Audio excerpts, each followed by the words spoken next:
आवाज़ इंडिया पर आपका स्वागत है दोस्तों। आज़ादी के 75 सालों के बाद में आज इस देश की धर्मनिरपेक्षता, इस देश की एकता, अखंडता और तमाम जो संवैधानिक मूल्य है वो कहीं ना कहीं खतरे में आ चुके हैं। और इन तमाम मुद्दों को लेकर के पूरे देश में कहीं ना कहीं जो संविधान को मानने वाले लोग हैं, जो संविधान के प्रति अपनी आस्था जो रखते हैं, वो लोग संविधान के लिए कोशिश कर रहे हैं, चाहे फिर वो किसी भी कम्युनिटी के लोग हो, चाहे किसी भी जाति धर्म के लोग हो। ऐसे ही आज नागपुर में जमात इस्लामी हिंद के राष्ट्रीय उपाध्यक्ष प्रोफेसर सलीम इंजीनियर साहब द्वारा यहाँ पर प्रेस कॉन्फ्रेंस कराई गई और इस प्रेस कॉन्फ्रेंस के माध्यम से पूरे देश में जितने भी समुदाय के लोग हैं उनमें कहीं ना कहीं एकता और भाईचारा यह बना रहे, इनकी ये कोशिश यहाँ पर ये कोशिश करने के लिए यहाँ पर आज प्रेस कॉन्फ्रेंस कराई गई थी। सर से जानेंगे इस प्रेस कॉन्फ्रेंस के पीछे इनका क्या उद्देश्य है और इनके पीछे आगे जो इनकी स्ट्रैटेजी है वो क्या रहेगी। सर, स्वागत करता हूँ मैं आवाज़ इंडिया टीवी पर। और मैं आपसे यह जानना चाहता हूँ कि ये जो आप सांप्रदायिक भाईचारा इस दौड़ में आप आगे आ चुके हैं और देश में तमाम स्थिति ऐसी है कि आज इस भाईचारे की ज़रूरत है, क्या संदेश देना चाहेंगे और क्या बताना चाहेंगे? जी, आज यहाँ आपके शहर नागपुर में आना हुआ और महाराष्ट्र के कई शहरों में दौरा करते हुए यहाँ पहुँचे हैं हम, और देश के भी अलग अलग भागों में भी हम ये संदेश पहुँचा रहे हैं कि हमारा देश जो है एक विविधताओं का और डाइवर्सिटीज़ का देश है, और ये विविधताएं और डाइवर्सिटीज़ हमारी कमज़ोरी नहीं है बल्कि हमारी ताकत है। और हम समझते हैं कि आज जो संवैधानिक मूल्य हैं, समानता, स्वतंत्रता, न्याय और बंधुता, भाईचारा, इन मूल्यों को काफ़ी नुकसान पहुंचा है इन 75 सालों में। और हम समझते हैं कि सबसे ज़्यादा नुकसान इस वक्त और सबसे बड़ा ख़तरा इस वक्त हमारी बंधुता को है, हमारे भाईचारे को है, हमारी आपसी प्रेम और मोहब्बत का जो हमारा एक ताकत थी उसको कमज़ोर करने की कोशिश जो है हो रही है। इसलिए हम बहुत ज़्यादा चिंतित हैं और पूरे देश के नागरिकों से और जनता से ये आग्रह कर रहे हैं, अपील कर रहे हैं कि हमने देश को आज़ाद कराया सब मिलकर, हम सब एक थे, इसलिए देश को हम आज़ाद कराया और दुनिया की इतनी बड़ी ताकत जो पूरी दुनिया पे राज कर रही थी उससे हमने आज़ादी ली। लेकिन वो आज़ादी लेने के बाद आज हम खुद और हमारे अंदर से ही हमारे अपने ही भाई जो हैं वो इस विरासत को एक तरह से नुकसान पहुंचा रहे हैं और आपसी मोहब्बत और भाईचारे को कमज़ोर कर रहे हैं। आज जिस तरह से घृणा की राजनीति, हेट पॉलिटिक्स, हेट स्पीचेस और किसी कम्युनिटी को आप उसके ख़िलाफ़ नफ़रत फैलाना और उनके ख़िलाफ़ एक बिल्कुल टारगेटेड वायलेंस जगह जगह, चाहे वो दलितों पर हो, आदिवासियों पर हो, क्रिश्चियंस पर हो, मुसलमानों पर हो, तो ये जो वातावरण बन रहा है इसको हम रोकना चाहते हैं कि हेट पॉलिटिक्स और घृणा की राजनीति जो है ये इस देश के लिए बहुत नुकसानदेह है। और जनता को चाहिए कि वो ऐसे लोगों को एक्सपोज करे, ऐसे लोगों को रोकने की कोशिश करे। आज हम देख रहे हैं कई पार्टियों में ऐसा हो रहा है कि जो जितनी ज़्यादा नफ़रत फैलाता है उसको राजनीतिक तौर पर उतना ऊंचा स्थान मिलता है, और बड़े बड़े नफ़रत फैलाने और हिंसा में लिप्त जो लोग हैं वो बड़े बड़े संवैधानिक पदों तक पहुंच गए हैं। तो ये हमारे देश का दुर्भाग्य है और इसमें हम समझते हैं कि इस चुनौती का मुकाबला हम सब मिलकर कर सकते हैं, सारे देशवासी मिलकर कर सकते हैं। ये किसी एक वर्ग का या किसी एक समुदाय का मामला नहीं है।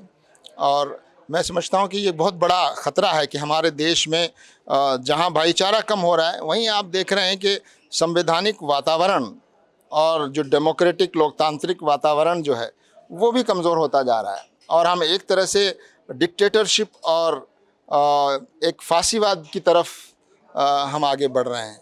तो इस रास्ते पर जाने से देश को रोकना बहुत ज़रूरी है, और उसके लिए सभी लोगों को साथ मिलकर, सब धर्म के लोग, सब आस्थाओं के लोग आपस में मिलें, बैठें, चर्चा करें, संवाद करें, एक दूसरे से परिचित हों और एक दूसरे के साथ मिलकर समाज में जो कॉमन वैल्यूज़ हैं उनको मजबूत करें। जो समाज में ऐसी बुराइयां जिन पर हम सब सहमत हैं उनको रोकने की हम कोशिश करें, और समाज में हर वर्ग को सम्मान मिले, हर व्यक्ति को सम्मान मिले, हर व्यक्ति को न्याय मिले, ऐसा वातावरण बनाने की हम कोशिश करें। डिक्टेटरशिप की बात हुई। डिक्टेटरशिप जब भी इस देश में या फिर इस देश के किसी भी व्यक्ति को अगर अपना और अपने समाज का कहीं ना कहीं विकास करना है तो ऐसे मूल्य जो कि इस देश में मनुवादी ताकतों को जो संविधान को नहीं मानते हैं, जो नहीं चाहते कि इस देश में अमन भाईचारा ये जो कायम रहे, वो इस देश में शासन में सत्ता में बैठे हुए हैं और वो चाहते हैं कि ये जो स्थिति है, ये तनावपूर्ण स्थिति हमेशा बनी रहे। ऐसे लोगों को आप जो संविधान के माध्यम से ही सत्ता में आया है वही संविधान को बदलने की बात कर रहे हैं, ऐसे लोगों को सर क्या मैसेज देना चाहेंगे? देखिए, हम यही कहेंगे कि हमने एक व्यवस्था बनाई है और हमारी पार्लियामेंट्री डेमोक्रेसी है, हमारी राज्यसभा है, लोकसभा है, वहाँ बैठकर मुद्दों पर बहस होती है। लेकिन हम पिछले कुछ समय से देख रहे हैं कि पार्लियामेंट और हमारी लोकसभा और राज्यसभा की फंक्शनिंग है वो इतनी ज़्यादा प्रभावित हो रही है कि वहाँ पर न बहस हो रही है, न मुद्दों पर बात हो रही है। आनन फानन में 8 मिनट में 8 बिल पास हो रहे हैं। 140-45 सांसदों को एक साथ सदन से बाहर करके आप बहुत ही सेंसिटिव किस्म के बिल जो है वो पास करते हैं। तो ये हमारी डेमोक्रेसी को कमज़ोर करने वाली चीज़ें हैं और जब डेमोक्रेसी कमज़ोर होगी तो आप फासिज़म की तरफ जाएंगे। और हम जर्मनी का हाल देख चुके हैं। जर्मनी में जो डिक्टेटर आए थे वो डेमोक्रेसी के थ्रू ही आए थे और धीरे धीरे उन्होंने अपने आप को डिक्टेटर बनाया और उसका नतीजा क्या हुआ? जर्मनी टूट गया और हिटलर ने आत्महत्या करनी पड़ी हिटलर को। तो हमें उससे सबक लेना चाहिए कि हमारा देश उस रास्ते पर न जाए।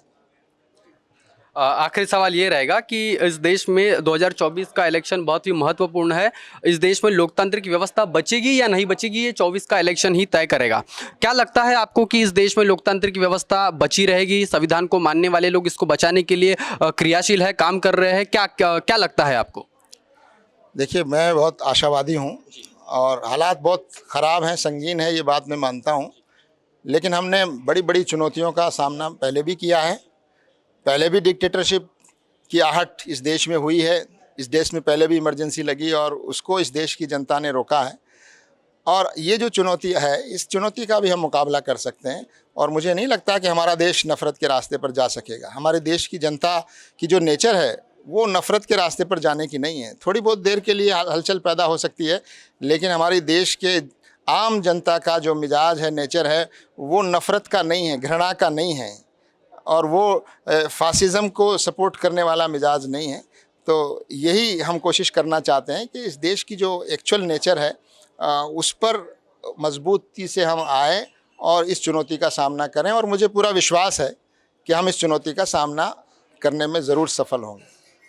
बहुत बहुत धन्यवाद प्रोफेसर साहब। प्रोफेसर साहब के बातों से मुझे एक आशा हमको ये मिल रही है कि आने वाले समय में कहीं ना कहीं इसका प्रभावशाली जो इम्पैक्ट है, इसका प्रभाव है 2024 के चुनाव पर पड़ सकता है और ये कहीं ना कहीं आने वाले समय में देश के लोकतंत्र को बचाने की लड़ाई है। इसमें सभी समुदाय के लोगों ने, सभी कम्युनिटी के लोगों ने यहाँ पर एक कदम आगे बढ़ कर के आना चाहिए और ऐसी जो ताकतें हैं, जो कॉन्स्टिट्यूशन को कहीं ना कहीं चोट पहुँचाती है, जो इस देश के लोकतांत्रिक व्यवस्था को तोड़ मरोड़ कर पेश करने की जो कोशिश इस देश में की जा रही है, इन तमाम ताकतों को इन्होंने एक संदेश दिया है कि अगर आने वाले समय में तुम डिक्टेटर बनने की कोशिश करोगे तो जनता में यह ताकत है कि वो तुम्हारे डिक्टेटरशिप को जमीन में गाड़ने की भी ताकत रखती है, क्योंकि लोकतंत्र का बेसिक स्ट्रक्चर जनता के ही माध्यम से होता है और जनता ही उसको अपने तरीके से निपट सकती है। साथियों, आप इस मुद्दे को लेकर के क्या सोचते हैं, आपकी क्या राय है, कमेंट करके जरूर बताएं। बने रहे आवाज इंडिया के साथ, तब तक के लिए धन्यवाद।